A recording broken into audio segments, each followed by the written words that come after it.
Assalamualaikum warahmatullahi wabarakatuh. Para hadirin yang dirahmati oleh Allah Subhanahu wa taala, para sahabat bisikan dari langit, semoga kita diberikan limpahan rahmat dan maunah dan rezeki yang lancar oleh Allah Subhanahu wa taala ila akhir umur. Menyikapi persoalan-persoalan yang terjadi pada saat ini, kita melihat banyak sekat-sekat dan kejadian-kejadian yang sungguh sangat luar biasa sekali. Terlebih-lebih sebentar lagi ini akan ada kejadian kontestasi politik pada tahun 2024 ini. Maka dari itulah banyak para calon-calon yang ingin menduduki kursi hangat, kursi empuk ini sudah banyak bergerilya ke sana kemari, mencari dukungan, bersosialisasi, pamer wajah hanya untuk meraup dukungan agar menjadi DPR pada 2024 nanti. Saya sungguh miris sekali melihat kejadian dan kejadian setelah terjadinya era reformasi ini, setelah tumbangnya Presiden Soeharto. Setelah 2024, pada tahun 2024 itu money politik itu masih tidak terlalu panas seperti tahun 2014 dan tahun 2019. Kalau di masa Presiden Soeharto itu orang-orang yang memang menduduki kursi-kursi di pemerintahan, baik di legislatif maupun di kementerian, itu memang adalah orang-orang yang memang berkualitas tinggi.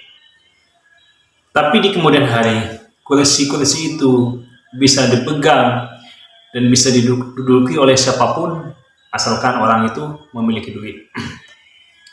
Kita sebenarnya ini terhina, bangsa ini terhina jika kedudukan yang sangat luar biasa itu hanya ditukar atau bisa dibeli dengan hal-hal rupiah yang sekitar 50.000 sampai 100.000.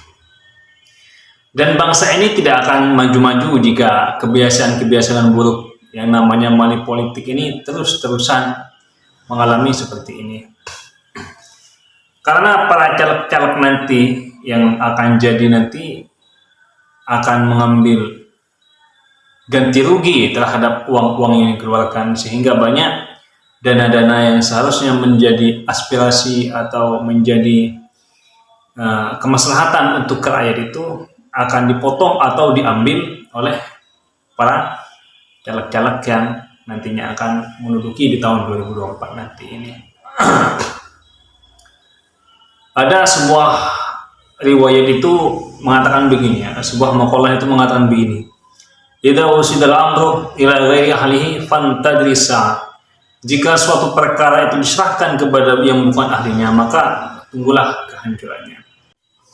Jika kita menginginkan negara ini menjadi negara terbaik, maka bangsa ini harus mampu memunculkan manusia-manusia yang berkualitas terbaik pula. Jika negara ini ingin dijadikan sebagai negara superpower, maka yang harus nanti mengendalikan pemerintahan ini atau memegang pemerintahan ini adalah orang-orang yang telah kenyang akan pengalaman-pengalaman dan orang-orang yang memang telah betul matang dan telah selesai dan sendirinya, sehingga dia mampu untuk mengabdikan dirinya terhadap rakyat dan negeri ini. Bukan serta-merta lalu karena dia anaknya seorang presiden lalu buru-buru dia lalu langsung maju atau mencalonkan diri menjadi sebagai wali kota atau sebagai gubernur atau sebagai presiden atau calon wakil presiden. Kita ini kan persoalan itu kan tidak hanya diukur dari segi nasab saja, tidak hanya diukur dari segi keturunan siapa saja. Kalau kita yang diandalkan hanyalah nasab, maka putra Lut alaihissalam tidak yang bernama Kan'an, maka dia akan menjadi nabi juga. Atau banyak putra-putra orang yang soleh itu tidak semuanya mampu mengikuti orang tua dan para kakeknya. Sehingga yang menjadi persoalan-persoalan bagi negeri ini ke depannya adalah bagaimana manusia-manusia yang berkualitas ini memang didorong untuk mengisi kursi-kursi di pemerintahan, baik di legislatif, yudikatif maupun eksekutif. Karena persaingan global, persaingan internasional semakin hari, semakin ke belakang ini, semakin ke depan ini, bukan tambah ringan, tapi tambah berat.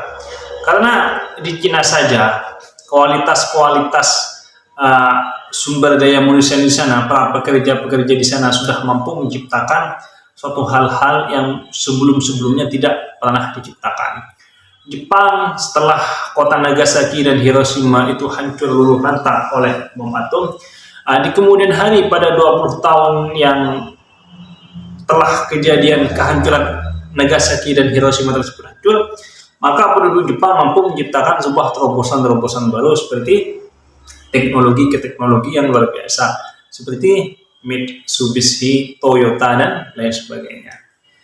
Sehingga bagaimana Indonesia ini yang telah dicita-citakan oleh para pendiri bangsa kita ini mampu sejajar dengan negara-negara maju.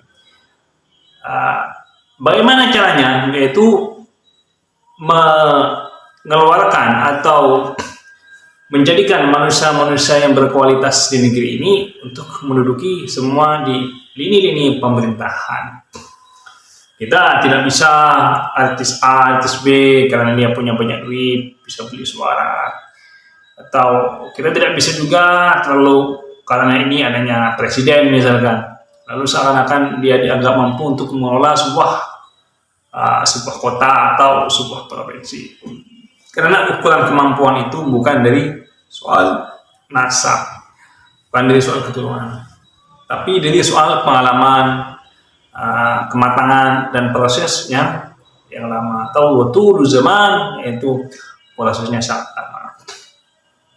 Maka dari itulah kami sangat mengharap bagaimana dalam kontestasi politik ini memang yang bersaing nanti ini adalah orang-orang yang memang betul-betul berkompeten, memang berkualitas, bukan karena dia adanya siapa, atau bukan karena anaknya dukun, bukan karena anaknya pejabat, atau bukan karena anaknya pengusaha, tapi dia memang betul orang-orang yang mampu berproses di bawah, dia telah matang dan dia telah selesai dengan dirinya sendiri sehingga dia mampu nanti ketika dia diberikan amanah oleh Allah Subhanahu wa taala dan rakyat Indonesia, dia betul-betul mampu menjalankan amanah itu dan betul-betul dia mengabdi terhadap kemaslahatan dan kemajuan yang dia pimpin. Wallahu a'lam.